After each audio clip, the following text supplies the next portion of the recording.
MP সাহেব শুনতে পাচ্ছেন? হ্যাঁ, শুনতে পাচ্ছি। এটা হচ্ছে যে বীরভূমের মিছিলকে কেন্দ্র করে ওখানকার নেতা অনুব্রত মণ্ডল বোলপুর থানার আইসিকে তিনি যে ভাষা আক্রমণ করেছেন সেই অডিও ভাইরাল হয়েছে। Being a member of parliament কি বলবেন আপনি?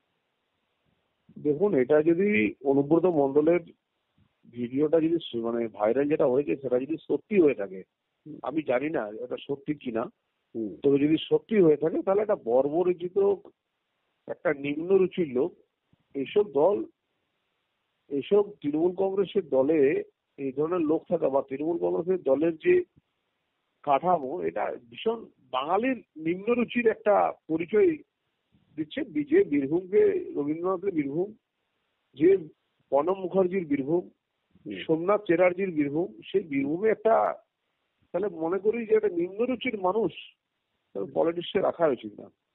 এমপি সাহেব আপনি কি মনে করেন? সত্যি কথা। হ্যাঁ, হ্যাঁ, আরেকটা বিষয় হচ্ছে যে অনুব্রত মণ্ডল বনাম কাজল শেখের লড়াইয়ে সাধারণ মানুষ কার্যত লাট খাচ্ছে সেখানে এবং আতঙ্কের পরিবেশ দেখুন, তৈরি আমি একটা হচ্ছে। কথা বলবো, তৃণমূল কংগ্রেসকে মানুষ পছন্দ করছে না, কিন্তু আমাদের মুসলিম ভাইয়েরা ওদেরকে ভোট দিয়ে জেতাচ্ছে।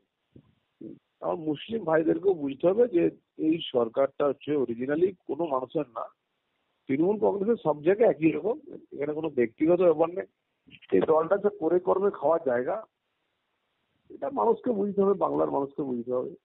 অনেক অনেক ধন্যবাদ এমপি সাহেব। Thank you. Thank you.